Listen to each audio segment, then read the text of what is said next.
మరి ఇంత గొప్ప చారిత్రాత్మక చిత్రానికి గుండె చప్పుళ్ళు లాంటి మ్యూజిక్ని అందించినటువంటి ఆ మ్యూజిక్ డైరెక్టర్ గురించి మాట్లాడుకోక తప్పదు.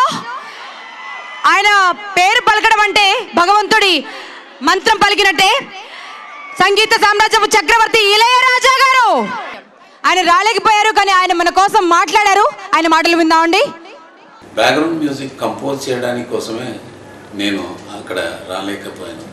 నేను మామూలుగా చేసిన సినిమాకైనా ఈ పిక్చర్ ఈ Rudramadevi first 3D film in India. దానివల్ల దీనికి మ్యూజిక్ సింఫనీ ఆర్కెస్ట్రా ప్లే చేస్తుంది కాబట్టి దాన్ని ఒకరికి రాయడానికి కంపోజ్ చేయడానికి నేను ఇక్కడ లాక్ అయిపోయాను. రాణి రుద్రమదేవి ఈరోజు సినిమా ప్రపంచవ్యాప్తంగా విడుదలవుతుంది. ప్రపంచవ్యాప్తంగా రాణి రుద్రమదేవి కథ సుమారు 70 కోట్ల వ్యయంతో ప్రపంచవ్యాప్తంగా రిలీజ్ అవుతూ దశ దిశలా రాణి రుద్రమదేవి ద వారియర్ క్వీన్ మనం చూడబోతున్నాం గర్వంగా. ఇది మన తెలుగు వాళ్ళ కథ, మన తెలుగు వాళ్ళ రాణి అని మనం గొప్పగా గర్వించేలాగా ఈ సినిమా నేను ఒక్కడనే తీసానంటే అతిశయోక్తది. నేను కేవలం డబ్బు కాదు కదా సినిమా కావాల్సింది, కృషి.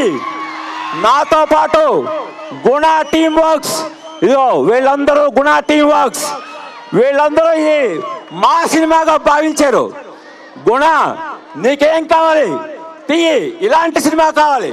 ఒక ప్రకాష్ రాజ్, ఒక అనుష్క, ఒక రాణా, ప్రతి ఒక్కరు, ఒక సీతారామ శాస్త్రి గారు, పరుచుని బ్రదర్స్, ఇళయరాజా, అందరూ ఒక ఎత్తు అయితే గోన గన్నారెడ్డి, అల్లు అర్జున్, నేనున్నాను ఈ సినిమాలో, నేను చేస్తున్నాను ముందుకొచ్చాడు, తనంతట తానుగా ముందుకొచ్చాడు.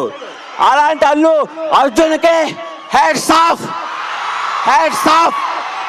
ఈ చరిత్రాత్మక సినిమాలో మేము కూడా రాళ్ళెత్తుతాం సార్ అని చెప్పి నాతో ఒక్కడు కాదు ఇద్దరు కాదు ప్రతి ఒక్కడు వచ్చేసాడు. అల్లు అర్జున్,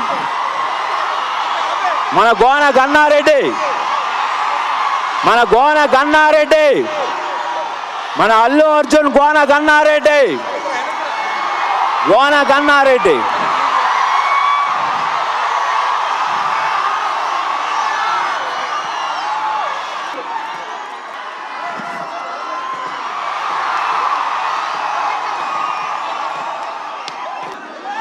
అందరికి నమస్కారం అండి.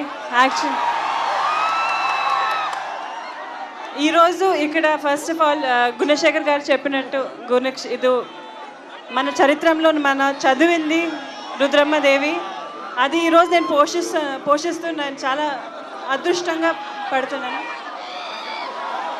అండ్ గుణశేఖర్ గారికి అండ్ మన ఫిలింలో పనిచేసిన ప్రతి ఒక్క టెక్నీషియన్స్కి I need to thank them. And ఈరోజు యాక్చువల్లీ ఇది ఓరగల్లు మన షూటింగ్ చేస్తున్నప్పుడు ఓరగల్లు దాని గురించి గుణశేఖర్ గారు చాలా మనకి చెప్పారు, చూపించారు. సో షూటింగ్ చేస్తున్నప్పుడు మనకి అది ఒక మన ఊర్లాగే అయిపోయింది. అండ్ ఈరోజు ఇక్కడ ఆడియో రిలీజ్ చేయడం మా అందరి అదృష్టం. ఈ రుద్రమ్మదేవి గురించి చెప్పాలంటే మనం ఎక్కడో వెనక్కి వెళ్ళిపోయి మన చరిత్రలా ఉందా అని ఆశ్చర్యపోయేంత గొప్పగా గుణశేఖర్ గారు ఈ సినిమా తీశాడు. అలాగే రుద్రమ్మదేవి కూడా అంత గొప్పగా యాక్ట్ చేసింది, మామూలుగా కాదు. తను లైఫ్ సాక్రిఫైస్ చేసింది అన్నంతగా కత్తి యుద్ధాలు కానీ డ్యాన్సులు కానీ నిజంగా చాలా గొప్పగా చేసింది. గొప్పగా మీరందరూ చూశారు, గుణశేఖర్ గారు గొప్పగా తీశారు. అలాగే రుద్రమ్మదేవి 100 రోజుల ఫంక్షన్కి మళ్ళీ ఇక్కడికి వస్తాం.